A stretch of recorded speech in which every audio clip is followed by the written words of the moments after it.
What's going on, everybody? Welcome back to part 2 of the engine rebuild in my 2008 Cadillac CTS. Right now we are in the middle of taking we want to get the heads off. So first thing I'm going to take off are the exhaust manifolds, and then valve covers got to come off, and on the front of the engine we got to take off the power steering pump, and I'm sure this timing chain cover's got to come off as well, but I'll get that torn off, get the oil filter torn off, dipstick, and then we'll get the heads off, and I'm going to have them sent off and be milled down, and I'm having to inspect the valves, make sure that's not a spot where it's leaking into the cylinder. But yeah, well, this part of the video, or this part of the series, we'll get the engine torn apart and start on the rebuild.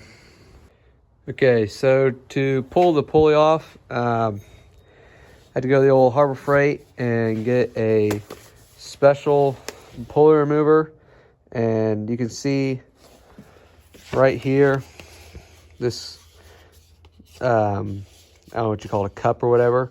Those ends slide around right here, and then you slide that sleeve on, and that's what keeps it locked on there, and then it allows you to pull it off this shaft here. Alrighty, now I've got the power steering pump removed and the oil filter housing off this side. Next thing I can do is pull the harmonic balancer and then the front cover off so we can get the timing chains off, and then I can remove the head. Well, I didn't have the tool to remove the harmonic balancer, but I went ahead and removed the front differential. All it is it's 3 18mm bolts, and then the shaft for the other CV slides all the way through this hole, and once you just remove these 3 bolts, you just slide it off, and that's all there is to it to remove that. So kind of stuck right now. I need a pulley to remove the harmonic balancer, and other than that, the front cover's got to come off after that, after I get the harmonic balancer off, and then timing chains, and then hopefully the head, and have it out and ready to go. Send it off to get machined down and inspected. Right now I moved on to removing the harmonic balancer. That way I can pull the front cover off. And to do that, you got to get a thread type puller, and I got this one at Harbor Freight. It was like 20 bucks, and it comes with the screws and everything you need. But first thing, to be able to thread those holes, you got to clean out these holes. Yours may be different. Mine was just junked up with dirt and oil all packed in there, and so I'm just running a thread down it and getting the hole all cleaned up. And after it gets cleaned up, I'll put the bolts in there, and it should come off pretty easy. Then I can pull that front cover off, then pull the timing chains off, and then pull the head off, and then we'll be pretty much down to the bare block.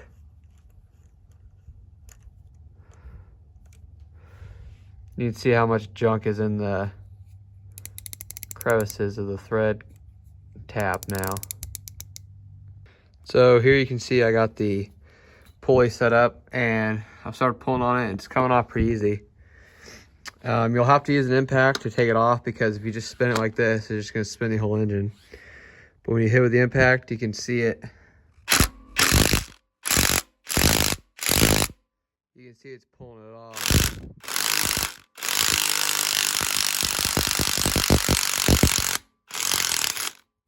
Just like that.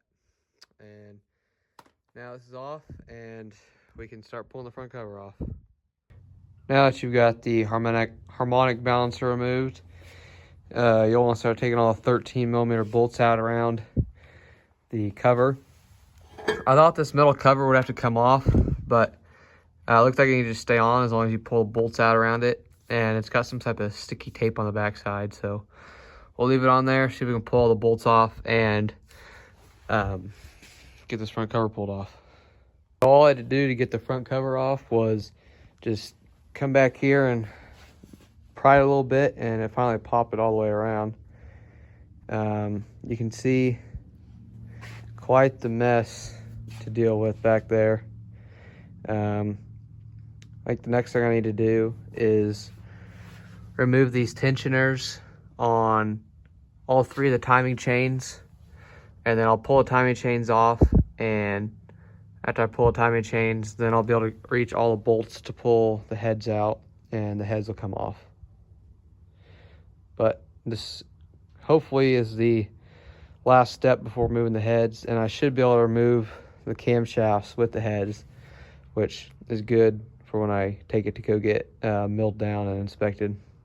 Okay, got one side of the head off, and to get there I just had to take the tensioner, I guess tensioner's right there leaking a bunch of oil, but take the tensioner off, the chain and the guides, and then there's 8 head studs and one in the back, one smaller one, and then lift it right off, and you can see a mouse has been into mine. But the cross hatching on the cylinder walls really doesn't look that bad, so I'm not too sure what our problem is, but we're going to have to take it apart further than that to see. Now finally I have both cylinder heads off, and we'll send the heads off to get milled down and inspected. And if you look in there, you can kind of see a little discoloring, and you can still see the cross hatching. I'm not sure what to think about that discoloring, but I'll spin the engine and check them all. But you can still see the cross hatching in all the cylinders, so I'm not too sure what else I'm gonna find when I tear it apart, but looks pretty good, I guess. I still got to figure out why it's got no compression. We may find out when we take the heads to go get looked at, what they find out. But yeah, right now we're just waiting on parts and waiting on the stuff to get inspected back from the machine shop. Realized got going and I've skipped a crap ton. The last thing I filmed was we had it out of the engine, and now since that time I have completely torn the engine apart, got the heads back from the machine shop. I pulled the oil pan off and pulled the crank and pulled all the pistons out, and all 6 O-rings were stuck, so I guess we knew where all the oil was leaking by. But anyways, I honed all the cylinders and new pistons, new rings, new bearings, then put the oil pan back on, and now we're putting head gaskets and the heads back on.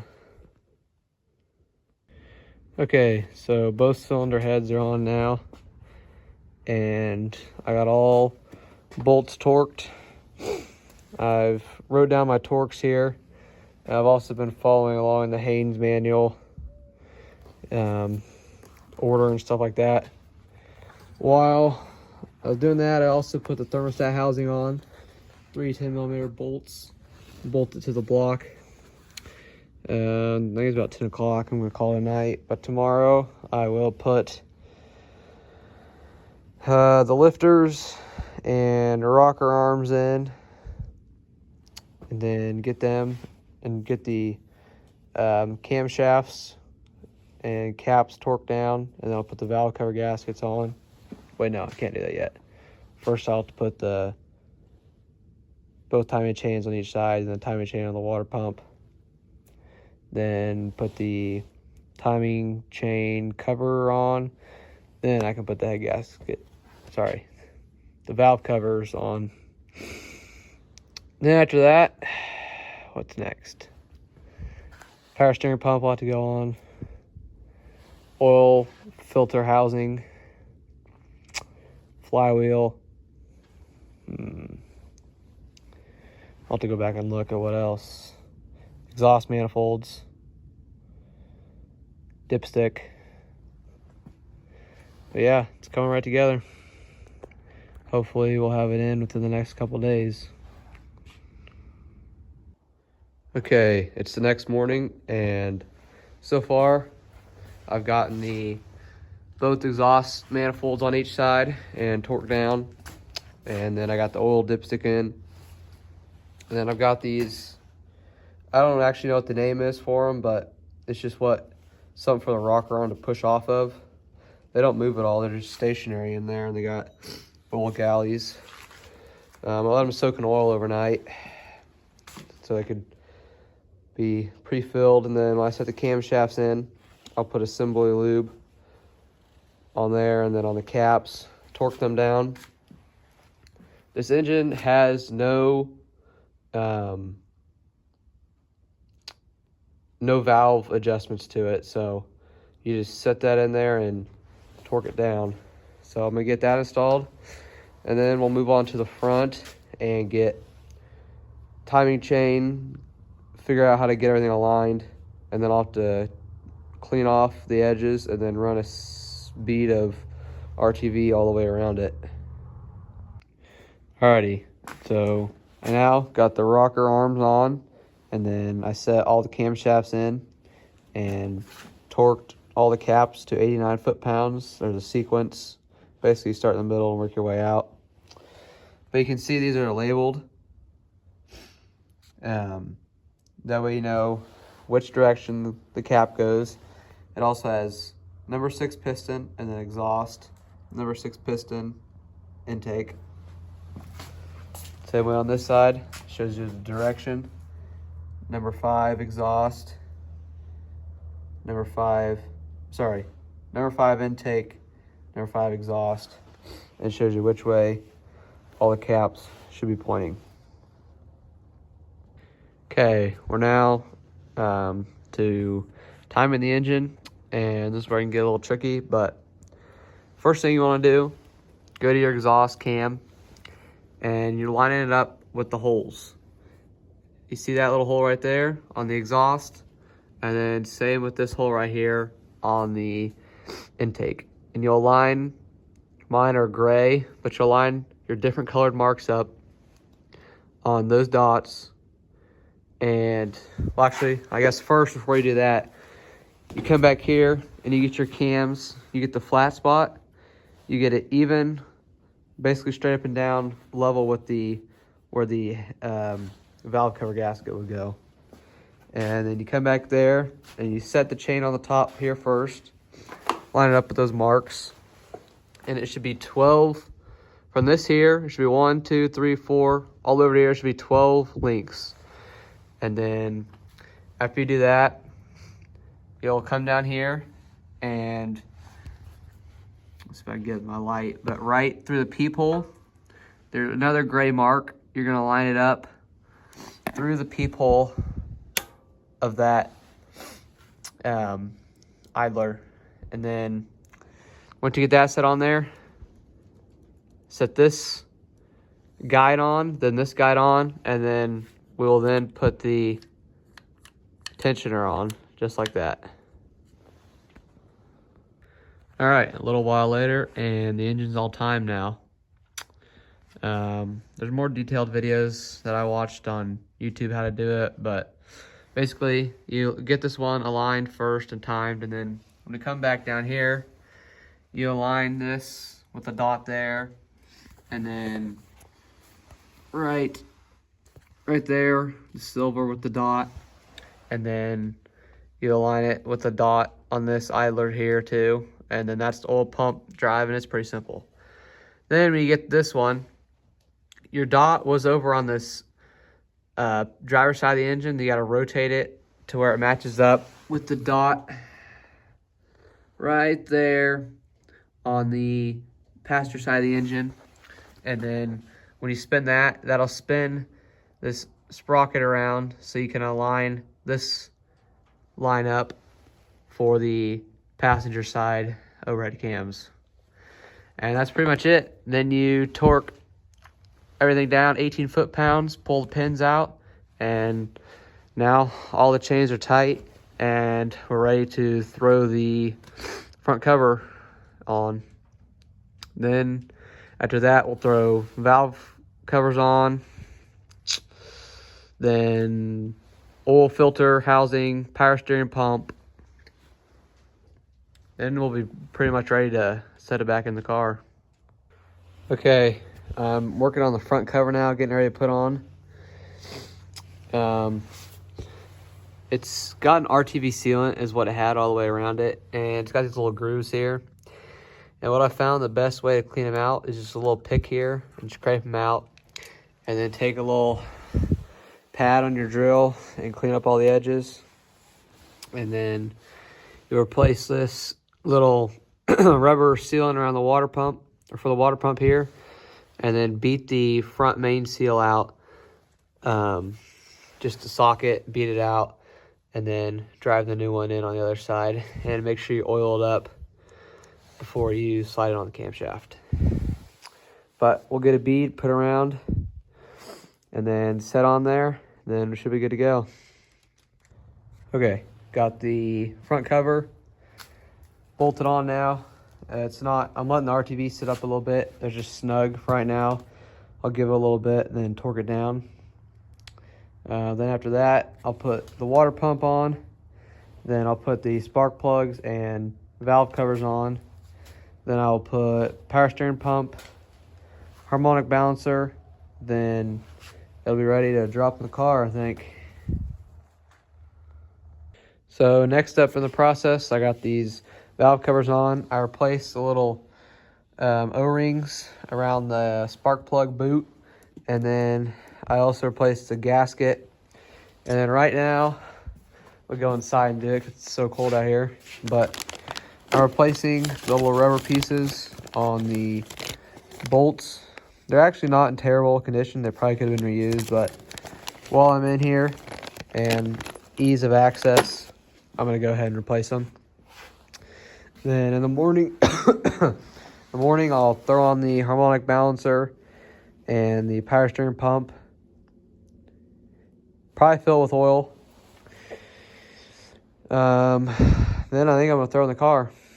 Oh, actually, I'll get on the cherry picker. Then I'll put the lines on for the thermostat and the lines for thermostat, lines for the heater core, and then I think this one went to the overflow tank maybe. I think that's right. And then I'll put the flywheel on. So not many more steps before I throw in the car. Then it'll be the process of attaching all 20 or 30 something electrical connectors back onto this engine. It is now the next morning, and I got all the valve cover bolts torqued down, and then I went ahead, put the coil packs in, filled it up with oil, put a new oil filter in it. I think all that's left to do this morning is flywheel and power steering pump. Then I'll look back at the pictures and make sure there's nothing else. I'll probably go ahead and put the heater core lines on, and that's probably it. One thing about putting these heater core lines in first is, let's see, which one is it? I think it's this bolt here will not be going back into the block because you can't reach it, which it has 11 or 12 bolts around it, which I think is plenty overkill. So I'm not worried about missing one or taking one out. But yeah, there we have it. It's pretty much all back together.